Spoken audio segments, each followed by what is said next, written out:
I'm going to talk you through exactly why you panic in busy places and how you can actually start to reprogram that and get rid of it for good. So, right now, you experience panic attacks, anxiety, anytime that you go to places that are super busy. Places like your supermarkets, you might even have it when you go into your town centre, you might have it when you're in a busy traffic jam, or even when you go to things like concert gigs. Maybe you don't even do those things anymore. You're constantly looking for the nearest exit, you scan the room for your closest way to get there, you start overthinking about how many people are around you, are people looking at you, what might they be thinking about you, are you going to faint, are people going to think anything of you if you faint, are they going to be able to see you panicking? Before you go anywhere, you're constantly looking on Google Maps to prepare your get out clause, your emergency exit, to know what the place looks like, to make sure that it's within your control. And of course, you get the panic, the heart rate, the physical symptoms. So you start to go dizzy, you lose your balance, you're scared of falling over, which leads you into anxiety, overwhelm, sadness, disappointment, and frustration when you actually have to leave that busy place because you can't handle it. But in today's video, I'm actually going to be talking you through how you can reprogram this so that you can get to a place where you actually enjoy going to busy places, that you actually enjoy the process, whether it's the shopping at a supermarket, whether it's going shopping at a shopping centre, whether it's actually just enjoying your day out without worrying about how busy it's going to get. So you can get back to enjoying your life, making memories, and just literally having fun. So we're going to talk about what the root of this is, why it's happening, and how you can actually reprogram that so it goes away. Let me get my trusty bit of paper because we are going to go through the exact reason why you panic in those busy places. So you will see my little step-by-step process here on why, how, and everything of the root. This is the root, and I'm going to talk you through what is happening. So let's start off, right? We have the busy place at the top, the supermarket, the shopping mall, the traffic jam. Wherever's busy, you start to panic. You see a lot of people and that panic attack comes on. So the thought pattern is, where's my safe person? Where's my emergency exit? Where can I get out of this? Can I go home? I need to get out of here. The panic starts coming on, the sweaty palms, the heart racing, the dizziness, and you're just like, I need to get out of here. Right? You're looking for that emergency exit at all times. And even when you're not at the highest level of panic, you're still scanning for the nearest exit just in case it happens. And I want to talk to you about why that happens, okay? So if we dig a little bit deeper, we're in that busy place. Like, imagine you're there for a second, you're in the shopping mall. Yeah, let's literally stay in the shopping mall. We're in the shopping mall, and that panic, you walk in and that panic starts to go, your heart starts to race, you go a little bit dizzy. And that fear of like, I need to get out of here, why does that happen? If we dig a little bit deeper, people might see me faint. So if the fear is of fainting, or if the fear is your heart beating or having a panic attack, what's going to happen? What's the fear? People are going to see me panic. People might judge me. If I fall over because I'm dizzy, people are going to judge me. If I faint because I'm having a panic attack, people are going to see that. What are people going to think? People are going to judge me, and people might think I look silly. It's about being embarrassed or worrying about that judgment. So why? Why do we worry about that judgment? So the confirmed belief is I'm not normal. So you might feel different from someone else. I'm not good enough, and yeah, I'm different. I'm not normal, right? There's the belief at the core of it. That's what is happening. It's going, people will judge me because I'm different, because this isn't what normal people do. Normal people don't panic. Normal people don't have anxiety. Therefore, you're looking for the emergency exit to stop people looking at you. So at some point in your life, you picked up the belief of fear of being judged. So it could be a couple of things here. It could be fear of being judged, fear of being seen, or fear of being rejected. At some point in your life, there was a moment where you were judged, where maybe you were rejected or maybe you were seen, and it became so emotionally overwhelming that in your brain at that moment, you decided that it wasn't safe to be seen, to be rejected, or to be judged. So now you literally try to avoid you don't consciously. Your subconscious mind tries to avoid any situation where there might be judgment, rejection, or the fear of being seen. Okay, so if we think about that shopping mall, you're walking in, there's all these people, and in your subconscious brain, you might be rejected, judged, or be seen, And of course your brain goes, get me the fuck out of here. That's the panic, that's the response, right? If we think about the human body and why we have sort of that adrenaline panic response as a human, it was because back in caveman times, we needed that response if there was a lion standing in front of us. If at one point we were gonna get eaten and it's to survive, right? We need that panic, we need that adrenaline to run away. That's why you have that instant response to like, get the hell out of there. Because in that moment, there's that fear of being judged, there's that fear of being seen, and there's that fear of being rejected happening in that very moment. And your subconscious is like, hell no, there's a lion standing here, this is dangerous, we need to get out of here. And that's why the pattern happens. So now we know the pattern, we need to actually reprogram that fear. Let's go through how we do that.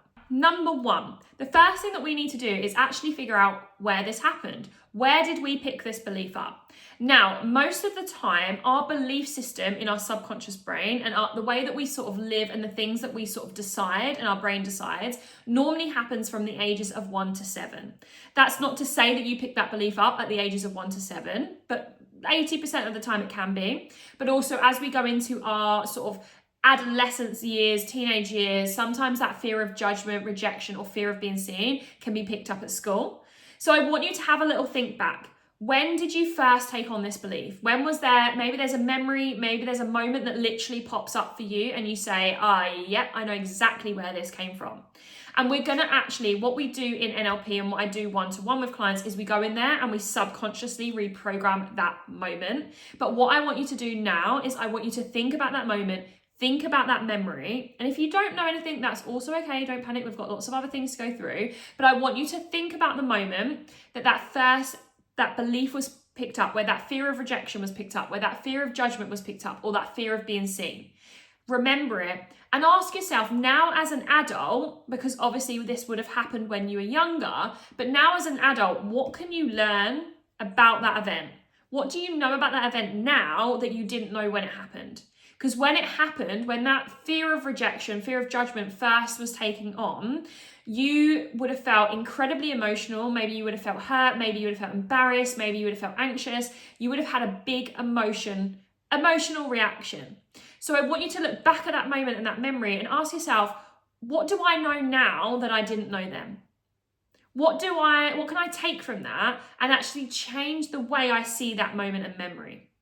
Because at the moment, you see it as fear, you see it as rejection, you see it as being seen, like it's unsafe. But what can you change in that moment that would actually make it safe and actually change the belief that you took on in that moment?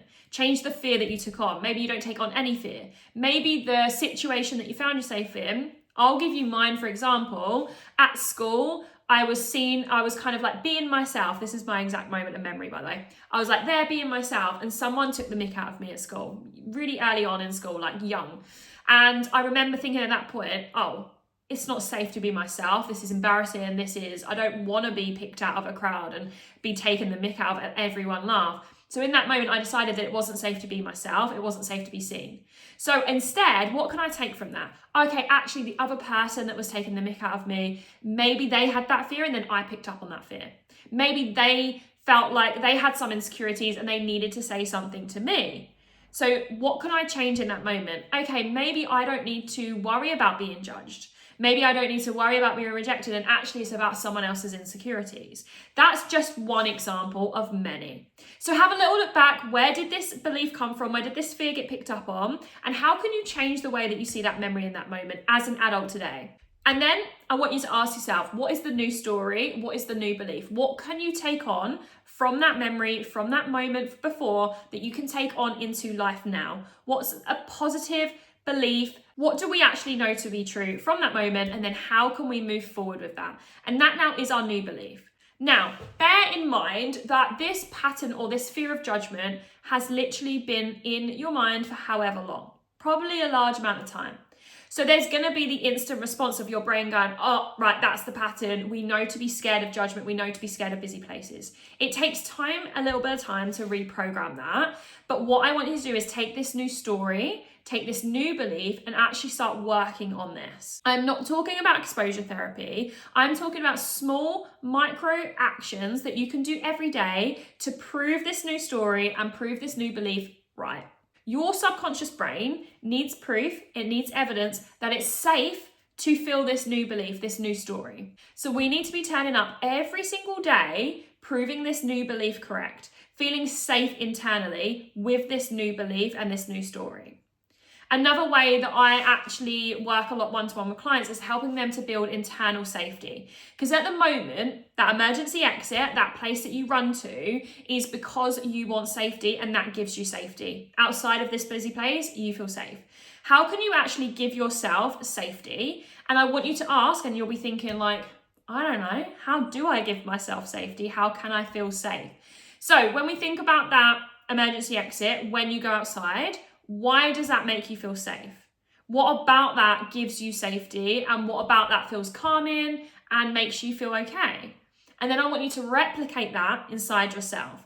So let's just rephrase these. Step number 1, find out where this fear, this belief has been created. Go back to that moment, go back to that memory, and actually look at what you can learn from that event and how you can create a new positive belief, new positive story.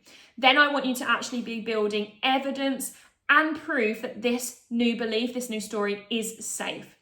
And then obviously added on to that, how can you build safety internally? So that when you're in those moments, because remember, this old pattern may come back up, it doesn't just instantly go, but what can you do to build safety if that old pattern comes up? Do you need to support yourself? Do you need to not judge yourself? Do you need to make sure that you remind yourself of the new belief, the new moment, the new story? What is it that you need to do to give yourself safety? It might be a cuddle. It might be, I used to hold my own hand. I actually did, because that was how I felt supported and that's how I felt safe. And I gave that to myself. So lots that we went through today. What I do one-to-one with clients is actually dive into this subconsciously. We reprogram at a subconscious level. What I've given you today is some great steps forward for you to actually start to go to busy places, for you to actually start seeing what's happening here, understanding the why, and actually start progressing forward and reprogramming this. But I go deeper with my one-to-one clients. We actually go to a much deeper level where we reprogram this subconsciously. We do NLP techniques to subconsciously reprogram. And if you are ready and you are interested to go deeper and actually get there quicker, get to a place where you can enjoy busy places for what they are. You can actually go shopping, you can look for clothes, you can start making memories and start enjoying life again without this fear or constant look for the emergency exit, or without worrying about what anyone else thinks. You can just be present and you can feel safe internally. If you want to find out more, you can actually DM me on Instagram. My Instagram handle is Ashley Anxiety Coach, or you can click on the link below and fill in the form and send me your details that way. But I hope you've enjoyed this video. I love talking about this stuff. When you understand the why, everything makes sense. And I know from you watching this video today, you will literally be like mind blown. So start progressing, start doing these steps that I said, and I'll see you in the next video.